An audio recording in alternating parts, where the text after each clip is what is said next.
इसी बीच बड़ी खबर 11 राज्यों की 93 सीट पर वोटिंग लगातार चल रही है। दोपहर 3 बजे तक 50% वोटिंग दर्ज की गई। यूपी में दोपहर 3 बजे तक 46.78% वोटिंग दर्ज की गई। असम में दोपहर 3 बजे तक 63.08% वोटिंग। बिहार में दोपहर 3 बजे तक 46.69%, जबकि छत्तीसगढ़ में आंकड़ा 3 बजे तक 58.19% रहा। दादरा नगर हवेली में दोपहर 3 बजे तक 52.43%, गोवा में दोपहर 3 बजे तक 61% वोटिंग, गुजरात में दोपहर 3 बजे तक 47% और कर्नाटक में 54%, जबकि मध्य प्रदेश में दोपहर 3 बजे तक वोटिंग का आंकड़ा लगभग 54% था। महाराष्ट्र में 3 बजे तक 42.63% वोटिंग दर्ज की गई है। पश्चिम बंगाल में सबसे बेहतर अगर कहा जाए 63% वोटिंग अब तक दर्ज की गई। 11 राज्यों में 93 सीटों पर लगातार लोग अपने मताधिकार का इस्तेमाल कर रहे हैं और यूपी में दोपहर 3 बजे तक 46% वोटिंग। तमाम राज्यों के आंकड़े आप राज्य दर राज्य देख रहे हैं।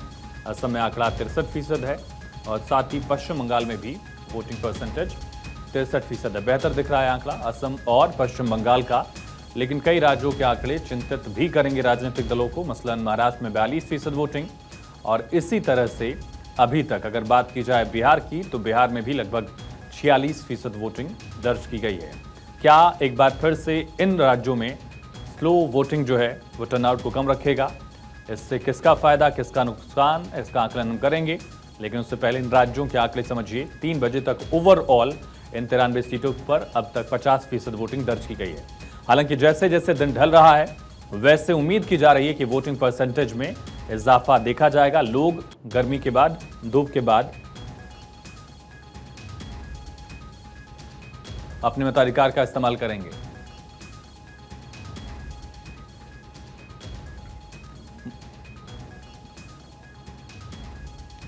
तो असम में दोपहर 3 बजे तक 63% वोटिंग दर्ज की गई है। इस वक्त की बड़ी और अहम खबर, असम और बिहार में वोटिंग परसेंटेज बेहतर दिख रहा है। और सीधा रुख करेंगे अहमदाबाद का। हमारे साथ सहयोगी अभिषेक शर्मा लाइव कनेक्ट है। अभिषेक, क्या आंकड़ा अहमदाबाद में अब तक नजर आया 3 बजे तक का? बिल्कुल, देखिए पूरे अगर हम गुजरात की बात करें, गुजरात में चूंकि 26 सीटें, आपको पता है लोकसभा की 1 सीटों पर पहले ही जीत चुकी है बीजेपी और अब 25 सीटों में चुनाव आज हो रहा है एक साथ। और 25 सीटों पे 3 बजे की बात करें, 3:18 तक जो हमारे पास आंकड़े हैं वह है लेटेस्ट आंकड़ा जो भारत 24 के पास मौजूद है, वह है 47.3, यानी आप समझिए करीबन 47% के ऊपर का आंकड़ा है, जो कि पूरे गुजरात में 3:18 तक का जो आंकड़ा है भारत 24 के पास वह मौजूद है। अगर हम आपको पूरे एक एक सीट की बात करें, सबसे अधिक जो वोट कहां पड़ा है, अगर हम चूंकि जाहिर सी बात गांधीनगर एक ऐसा हॉट सीट है पूरे गुजरात का जहां से खुद अमित शाह चुनाव लड़ रहे हैं, उस सीट की अगर हम बात करें आपको, तो उस गांधीनगर में आपको बता दूं 48.99%, यानी आप कह सकते हैं 49% वोट पड़ा है 3:18 तक। उसके अलावा अगर पूरे 25 सीटों में गुजरात की बात करें, सबसे अधिक 50% से अधिक वोट कहां पड़ा लोग जानना चाहेंगे, तो वह हम कह सकते हैं छोटा उदयपुर है, जो कि 54.24% वोट पड़ा है।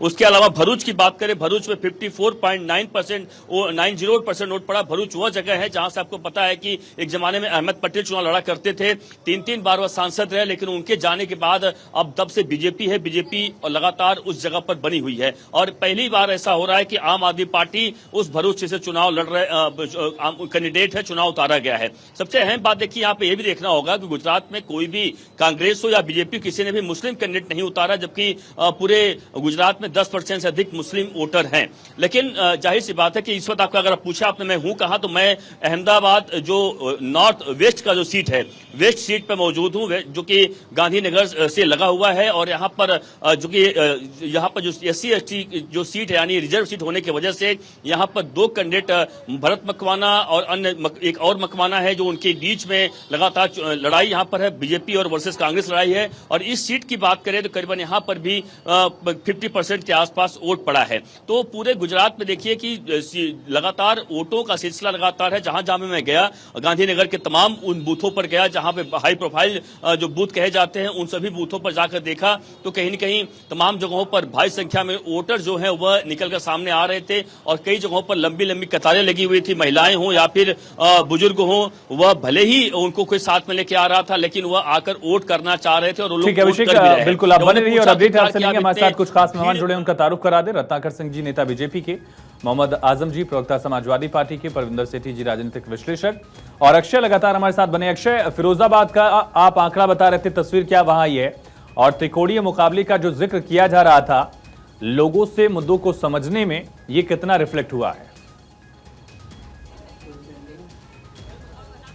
देखिए, फिरोजाबाद की अगर बात करें तो यहाँ पर मतदान प्रतिशत लगभग 47% हुआ है, जो कि उम्मीद के मुताबिक नहीं है। ये माना जा रहा है कि दोपहर 12 बजे से 3 बजे के बीच में स्लो वोटिंग हुई है, लेकिन ये कहा जा रहा है कि 3 बजे के बाद अब तेज़ी से मतदान की तरफ लगातार लोग सक्रिय हो रहे हैं, तो ये कहा जा रहा है कि मतदान प्रतिशत बढ़ेगा।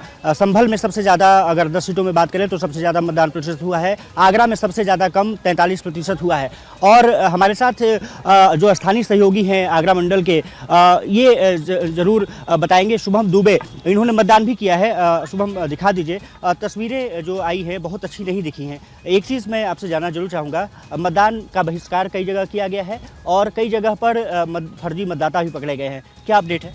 आगरा की बात की जाए तो आगरा में जो फतेहपुर सिकरी लोकसभा है, वहाँ पर 2 जगह पर जो मशीन है वो ख़राब होने की शिकायत आई थी। 1.5 घंटे तक मतदान प्रभावित रहा था।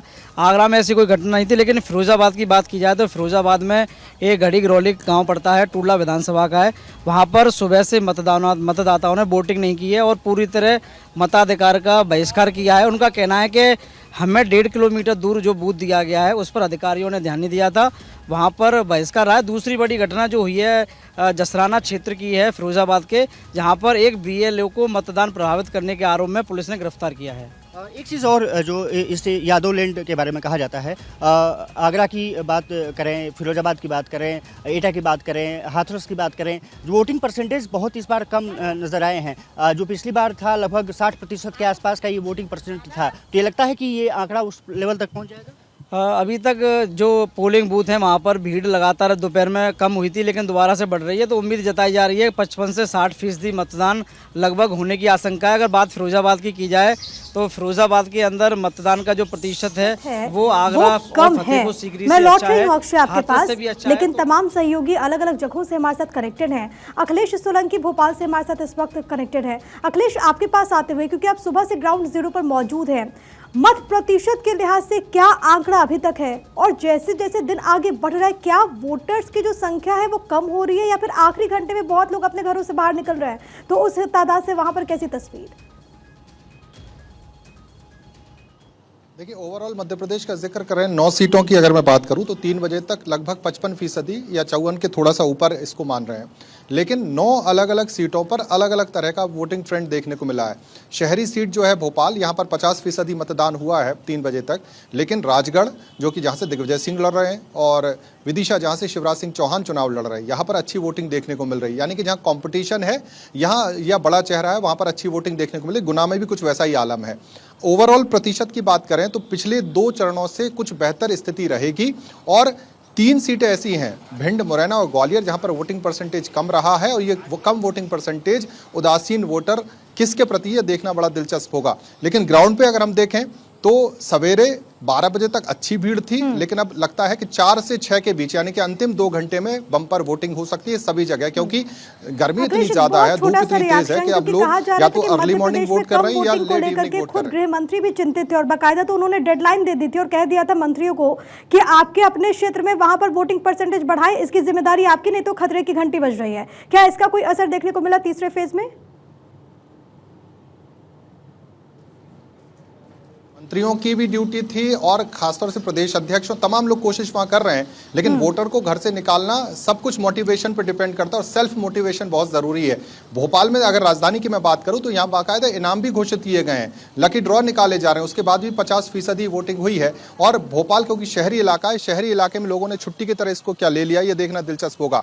और मंत्रियों के लिए तो खतरे की घंटी है ही, क्योंकि पहले 2 चरण में जिनके यहाँ वोटिंग परसेंटेज कम हुआ था उन पर अलार्मिंग है और अभी भी खासतौर से ग्वालियर चंबल का जो इलाका वहां पर वोटिंग परसेंटेज का कम होना, जबकि बड़े बड़े नेता वहां से आते हैं, नरेंद्र सिंह तोमर वहां से हैं, नरोत्तम मिश्रा वहां से, तमाम कद्दावर नेताओं के बाद अगर वोटिंग परसेंटेज कम रहता तो खतरे की घंटी उनके ऊपर जरूर है। जी ठीक है अखिलेश, ये बड़ी बात है कि जो शहरी इलाका है वहां पर जो मत प्रतिशत है वो कम है और अगर आप रूरल एरियाज को देखेंगे तो वहां पर फिर भी लोगों में सजगता देखने को मिलती है।